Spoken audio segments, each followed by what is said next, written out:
All right, we have breaking news. Hewlett-Packard CEO Mark Hurd is stepping down, and the company saying in its press release as a result of a sexual harassment investigation. So the CEO, Mark Hurd, stepping down from Hewlett-Packard. He will be replaced in the interim, at least, by a CFO. The company also boosting its full-year outlook, but you can see here in the after hours that is something that the investors seem to be overlooking right now. The shares down 1.74% in the after hours trade, and they were already down just a little bit, about 0.1% during the day. So Mark Hurd stepping down as CEO of Hewlett-Packard. This coming over, this crossing really just after the bell, about 5 minutes after the bell. Chris Valerio standing by in our San Francisco office with some details from the release. Chris?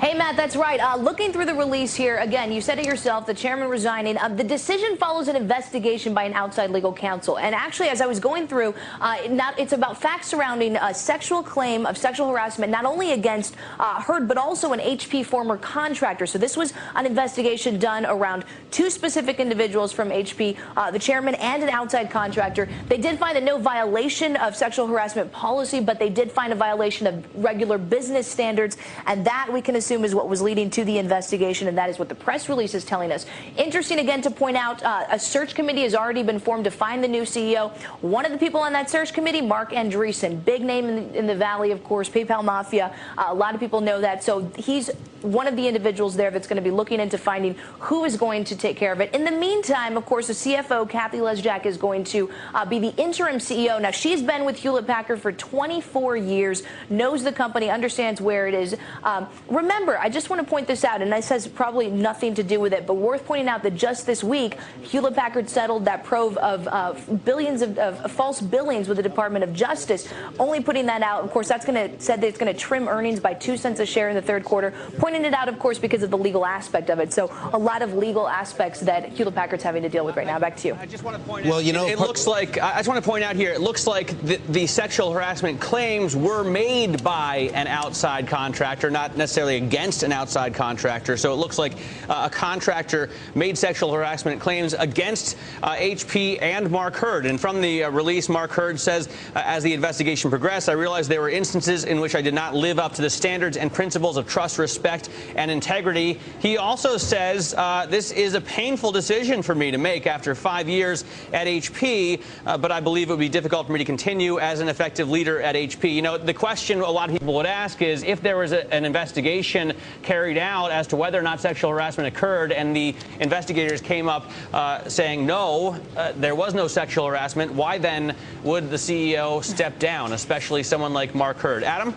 Well, I'll tell you what you really have to do, at the end of the day, these are all questions, and it's tough to try to figure out some sort of answer to them. We don't know. We may never know, but I will tell you what we do know, and that is there are 20 buys on this stock, 7 holds, 0 sells.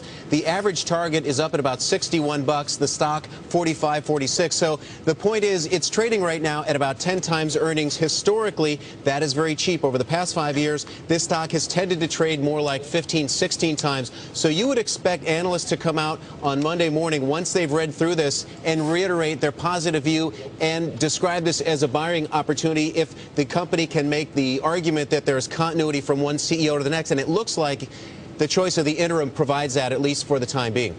Well, and this is also, you know, Lizzie, as you were mentioning, a company that is no stranger to scandals. Yeah, and very recently, a scandal that erupted nationally.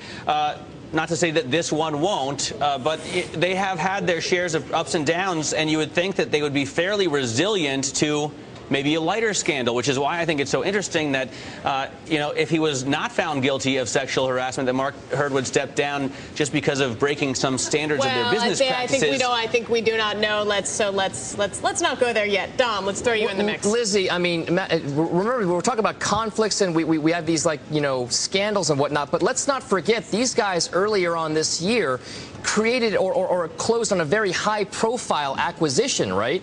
It was Palm. These guys bought Palm, and they're in the process of still trying to integrate that operation here. So this comes at a time when the company is trying to integrate a big operation. Now, arguably, Palm is not like a massive mega merger, but it is still a part of the portfolio of products that they're looking to integrate, and this could be a hurdle for them, perhaps, you know, on the execution side of things, maybe going forward, to see whether or not a new management team can come in here and actually effectively integrate that whole Palm platform. So, guys, there's a lot of stuff going on here. Well, and we're talking about, Chris, some big names here, right? Yeah, well, some big names, and also I was going to mention it's not just the Palm Mobile aspect of it, but also remember that earlier this year they agreed on that agreement with Microsoft to develop their cloud computing. So they're really trying to take all these different directions in their business models, trying to get more market share, trying to maintain market share.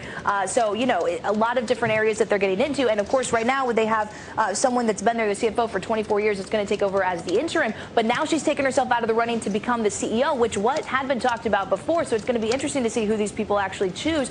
Mark Andreessen, the board, chooses to replace him. It'll definitely be some interesting footwork there for Hewlett-Packard, for the shareholders of Hewlett-Packard. Let me just reiterate again the news and the share price. I mean, here you see after hours Hewlett-Packard coming down. This is because Mark Hurd has stepped down as the CEO of Hewlett-Packard after a sexual harassment investigation.